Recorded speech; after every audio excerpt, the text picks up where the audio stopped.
j'utilise des capeurs. C'est un gros sèche-cheveux en réalité. Vu le temps, il fait pas bien chaud, il fait un peu humide. Et enfin, pour respecter après les. Mettre trop de temps à sécher quoi. Donc en fait, en l'aidant, ça me permet de pouvoir bosser, de gagner énormément de temps. Donc pour pas le brûler, parce que c'est très puissant. Si vous êtes trop près, vous allez le faire cloquer. Vous réglez la distance, plus ou moins, avec votre main. Une fois que vous avez la bonne distance, bah vous l'appliquez. Voilà, tout simplement.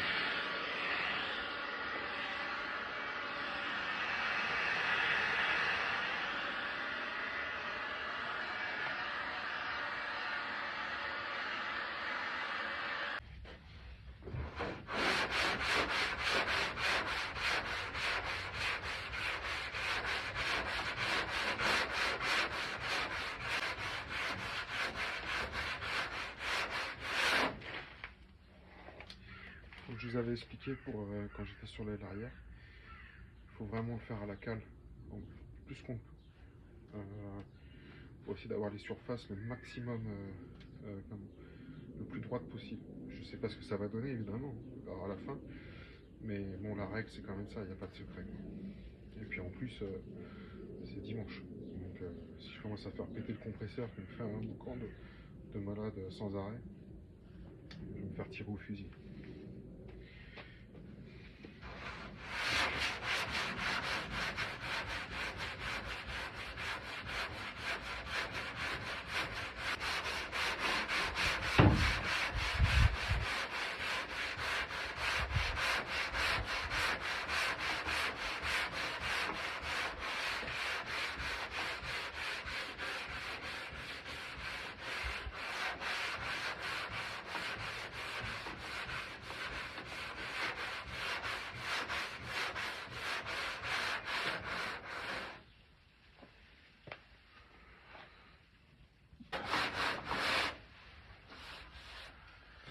Bon là j'arrive sur l'arête, donc je vais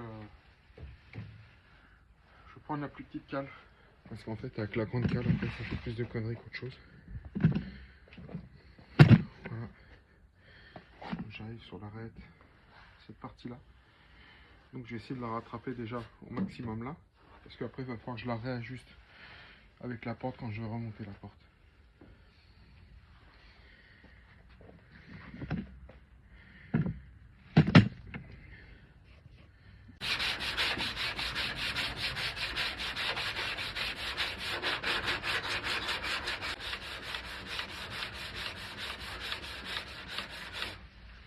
Sur les arêtes, il faut vraiment prendre son temps parce que c'est très un ou deux mauvais de cale, un ou deux mauvais coups de cale et on est obligé de reprendre systématiquement. Remettre du mastic.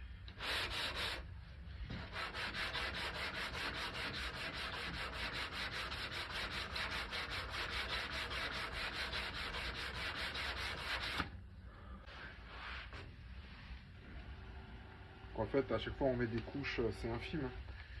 C'est petite couche sur petite couche, c'est infime. C'est pour des micro défauts en fait, pour pas avoir cet effet sur la toile après qui, euh, qui fait comme des petites ondulations quoi.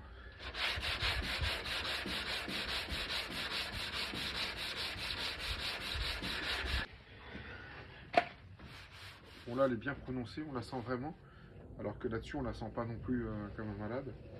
C'est volontaire.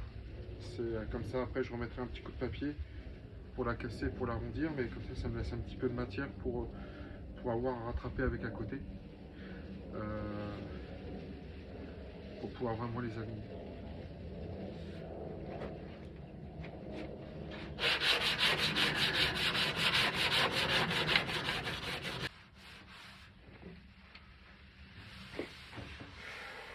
Voilà, j'aurais calé à 97% faite, fini, avant les après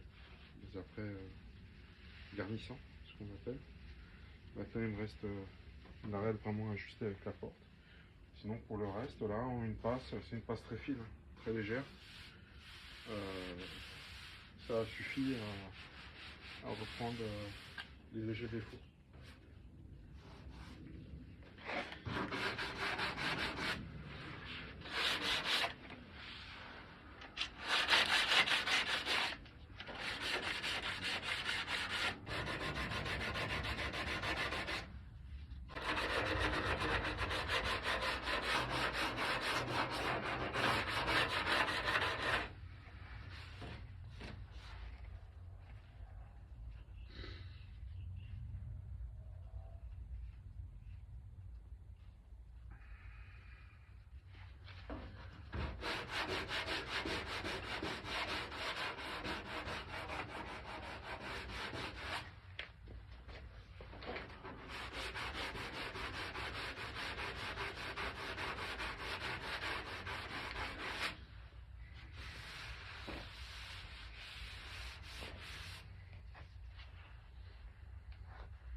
Bon, bah, il est l'heure de ranger les outils. Il commence à se faire pas tard, mais bon, c'est dimanche.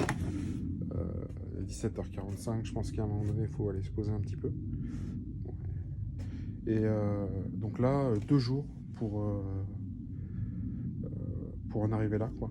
Donc entre les vidéos, le démontage de l'aile, refaire l'aile, reprendre la porte, tout ce qui était rouillé, replacer, aligner l'aile avec la porte, redémonter la porte, refaire la préparation de tout le bas de porte, remonter la porte, refaire les alignements avec le bas de caisse, l'aile arrière pour avoir un jour parfait à l'aile arrière. Les bas de caisse, pareil, on est plutôt pas mal. On est quand même vraiment pas mal. Et là, vous avez l'aile avant. Alors, si vous regardez l'aile avant, moi, j'ai mes doigts, vous allez vous dire, il y a un problème en bas. Mais en fait, c'est fait exprès, c'est d'usine. Si j'ouvre, vous allez voir, voilà, c'est pour que ça puisse passer. S'il n'y a pas ça, en fait, elle ne ferme pas, elle touche. Et comment? Si on ne le sait pas, ça m'était déjà arrivé il y a 30 ans sur ma première R5. Quand ça m'est arrivé, la première fois, j'ai essayé de régler, je ne comprenais pas. Puis à un moment donné, je ne sais plus ce que j'ai foutu, j'ai dû faire un truc pour que ça puisse passer. Je ne pouvais plus ouvrir la porte, c'est là que j'ai compris. Donc voilà, il faut le savoir. Sinon, on a vite fait de se faire des nœuds au cerveau avec cette histoire. Sur la prochaine étape, sur cette petite A5 Alpine, c'est la reprise du coup de toutes les arêtes. On en a parlé déjà. Donc l'aile avant avec la porte et l'aile arrière. En fait, le but c'est d'avoir une ligne, mais une ligne qui soit parfaite, le plus droit possible et à chaque fois ajustée avec la porte et les ailes. Donc là, c'est un boulot qui peut prendre, je vais dire, 2 heures comme une journée, quoi. C'est un peu galère à faire. C'est vraiment minutieux. Et donc voilà, quand on voit toutes les étapes sur le châssis, sur tout ce qu'il y a eu, les soudures, en fait c'est du boulot un peu de bourrin. Après on coupe, on refait, on fait des pièces, c'est amusant. Mais tout ce qui est finition, c'est vraiment le détail. C'est vraiment il faut vraiment aller chercher dans le détail pour essayer d'avoir un truc vraiment correct, quoi. Donc, enfin, tout du moins se rapprocher du mieux qu'on puisse faire soi-même, quoi, déjà. Donc, et ça prend beaucoup de temps. Donc, on verra si l'arête, elle sera sur cette vidéo la prochaine, parce qu'il ne faut pas qu'elle soit trop longue, en sachant qu'il faut 2 jours de boulot pour essayer d'en monter une. Donc, voilà, il ne va pas y en avoir tous les jours. Donc, mais bon, on essaie d'avancer tout doucement.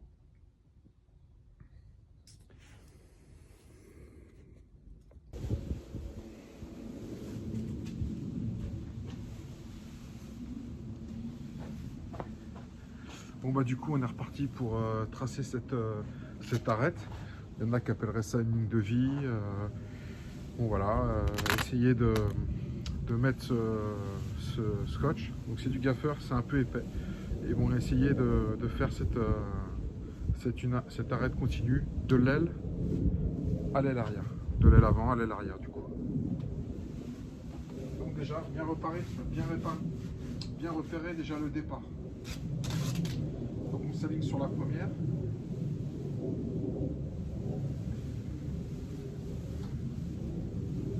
Voilà. Là on est sur le départ.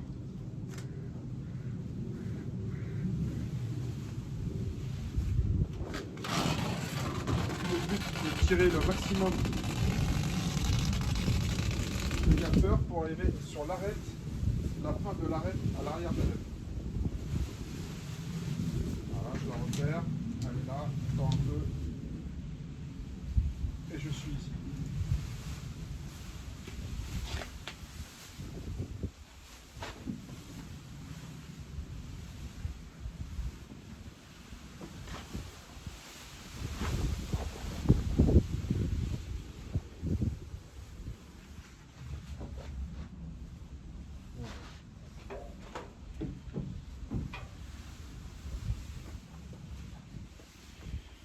Donc là, j'ai tracé mon arête. Ce que je vais procéder,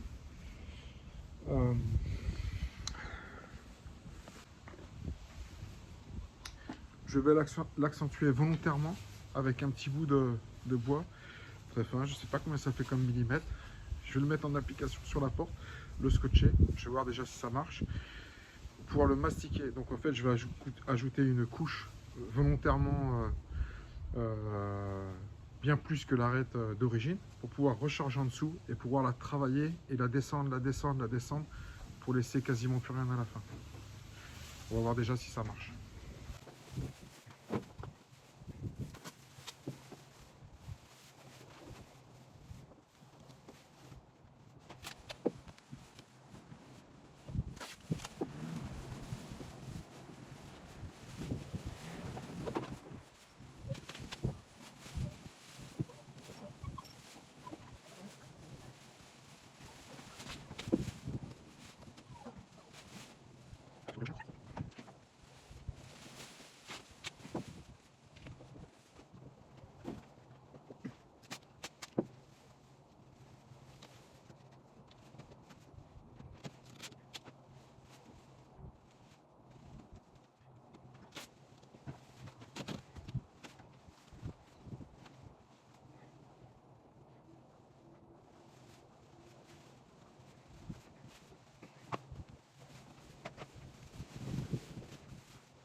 Bon, ma ligne est tracée, comme vous avez vu, avec le scotch et la petite cale, une toute petite cale.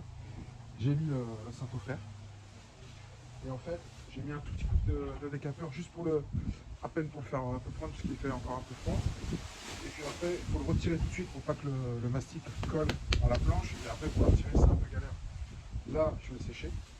Et une fois que c'est à peu près sec, je mets à peine un petit coup de cale pour retirer tous les petits bords. Et là, je remets un petit coup de ceinture en dessous. Et naturellement, on arrête à les faire. Et après, à moi de la travailler pour la descendre le plus possible, de façon à ce qu'il reste quasiment plus rien, juste l'arête.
Voilà, donc là je vais remettre un mastic et comme ça je vais pouvoir poncer tranquillement. Vous voyez que le Cinto c'est du blanc, c'est un très très fin, donc en fait qui ne supporte pas les grosses charges. Donc c'est vraiment pour le travailler et amener quelque chose de... Voilà, pour vraiment récupérer l'alignement. Et là on voit quand même que c'est franchement c'est plutôt pas mal. Enfin, je sais pas si on voit bien la vidéo, mais voilà.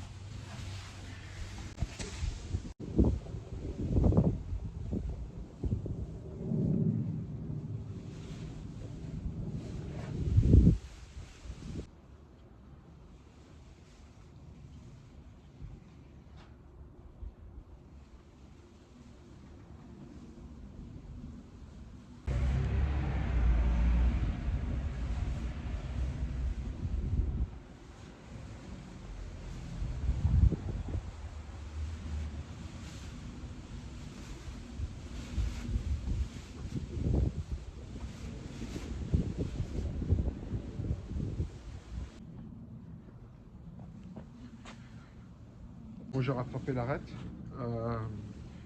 à la cale. Je suis plutôt satisfait. Maintenant, je vais mettre un après garnissant. La prochaine étape, c'est un après garnissant au pistolet. Et puis, avec un reponçage, avec ce qu'on appelle un guide de ponçage. Donc, sur l'après garnissant, je mettrai un léger voile de noir. Vous verrez, je vous montrerai. Et après, au ponçage, ça nous permet de revoir cette arête s'il n'y a pas une petite vague au ponçage. Donc, c'est pas fini encore, mais on avance plutôt bien. Voilà.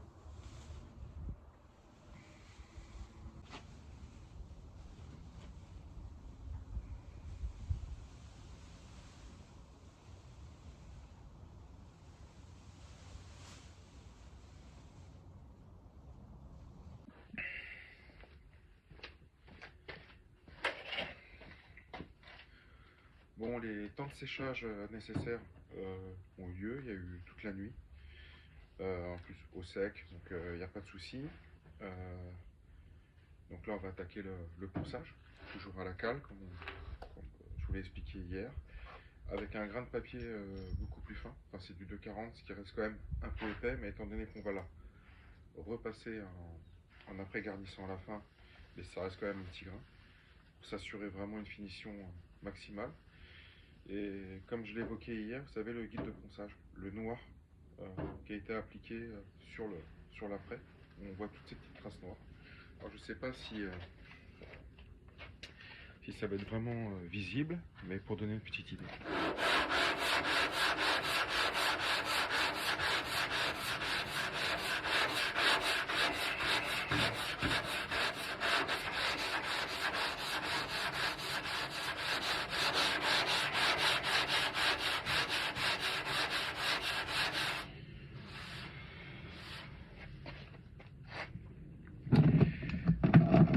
Donc, comme on peut voir, en ponçant, on s'aperçoit que on arrive à des endroits, on arrive plus ou moins presque déjà à la couche principale. On voit des petits points et on voit l'épaisseur est un peu plus prononcée. Juste là devant, elle est un peu plus prononcée. Ça veut dire que là, en fait, j'ai besoin de descendre sur le ponçage. J'ai besoin de descendre, donc à certains endroits, je vais retirer tout, je vais en laisser à certains endroits et ainsi de suite. Et en fait, sans cette petite combine, on peut avoir tendance à pas poncer assez et laisser des petits grains qui peuvent donner comme une peau d'orange sur la voiture. Ce fameux peau d'orange qui peut être à l'application de la peinture, mais aussi la préparation, c'est primordial pour pouvoir faire une belle peinture.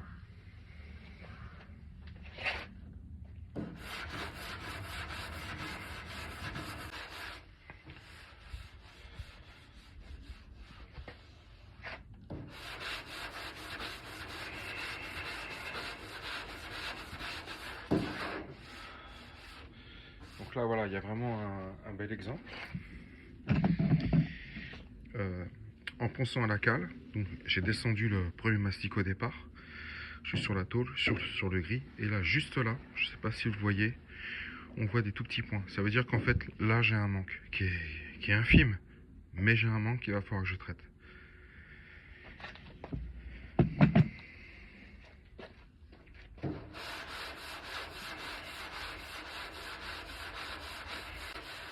Donc là, c'est une opération qui prend beaucoup plus de temps qu'à la machine, hein, bien évidemment. Et je l'espère, va nous amener quand même une finition. Parce que là, en fait, en passant la main, on ne le sent pas du tout, hein. Mais il y a ces petits points, donc ça veut dire qu'il y a un souci. Enfin, un souci est relatif, hein.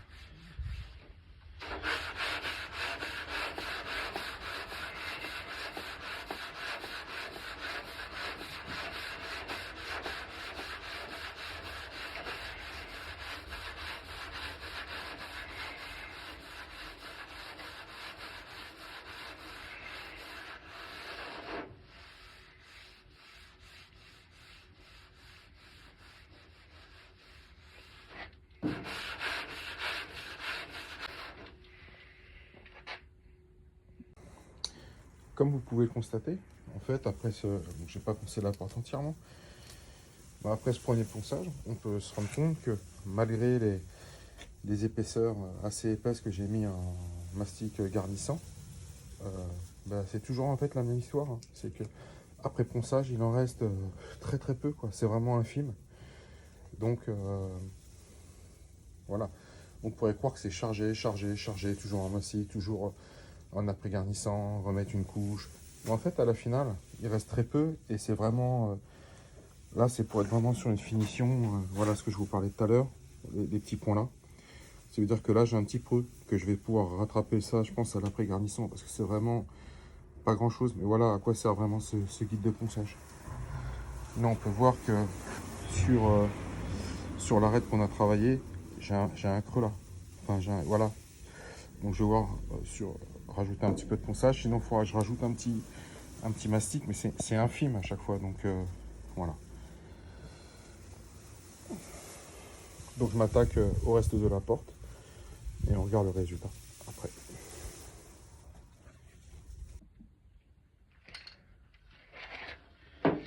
La porte est poncée.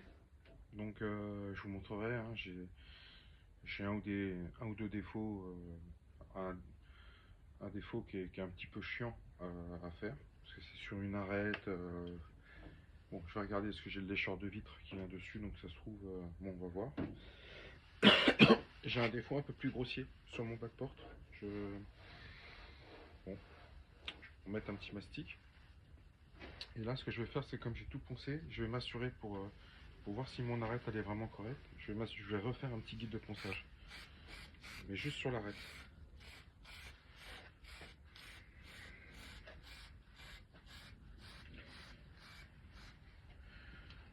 Attendre que ça sèche, donc c'est l'histoire de 2-3 minutes, hein, normalement. Et après, je vais remettre un petit coup de cale, mais très léger de chaque côté, pour voir si vraiment, si j'ai pas vraiment des défauts sur l'arête. Donc ça, c'est un peu ma hantise, les arêtes, je vous l'avoue. Ça fait tellement longtemps que j'ai pas fait de carrosserie, très très longtemps, très longtemps. Donc du coup, évidemment, on a toujours la peur d'avoir perdu un peu la main, de ne pas être capable de reproduire ce qu'on a pu être capable de faire avant. Voilà. Malgré que ça a toujours été une galère depuis toujours, hein, les arêtes. Je crois que pour tout le monde à peu près. Donc voilà. Après, il y en avait bien meilleurs que d'autres. Donc ça sèche et on remet un petit coup de cale.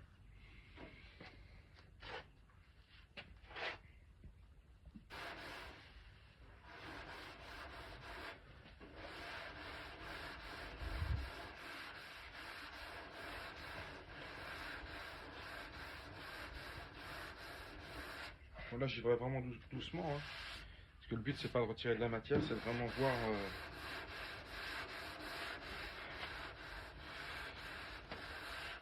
si j'ai une arête qui paraît quand même assez droite. Après, de toute façon, on verra à la fin, hein. Mais bon, si je peux éviter de ne pas avoir à refaire la peinture parce qu'il y a un défaut qui ne me convient pas, ça serait mieux quand même.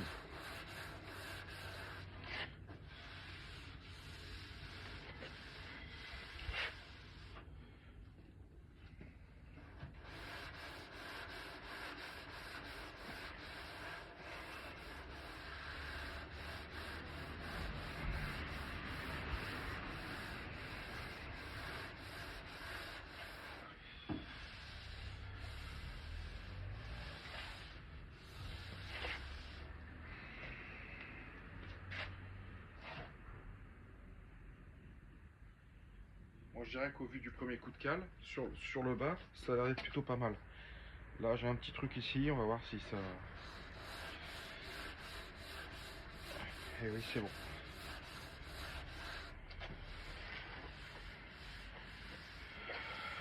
Là, j'ai un petit creux.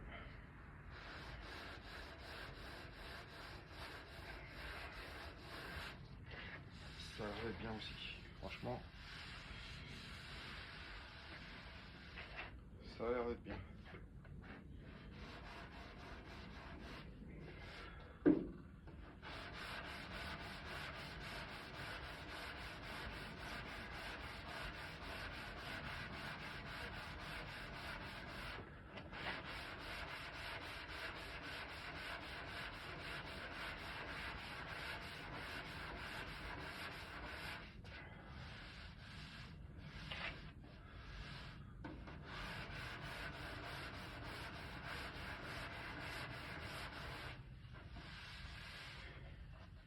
Donc vraiment, c'est vraiment le boulot presque le plus chiant en fait. C'est celui qui fait moins de bruit, c'est celui où on se met pas des coups de marteau sur les mains, c'est celui où on se coupe pas, c'est celui où on prend pas des projections de...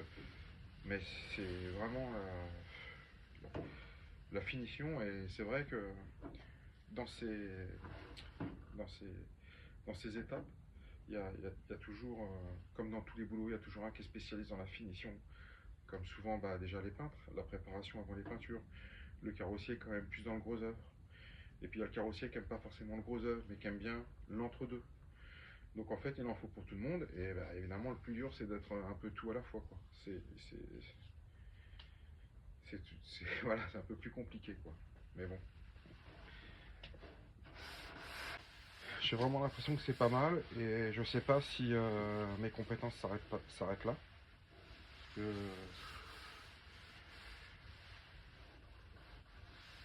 faire mieux que ça, je suis pas sûr de pouvoir y arriver. Alors je sais pas si vraiment on peut le voir.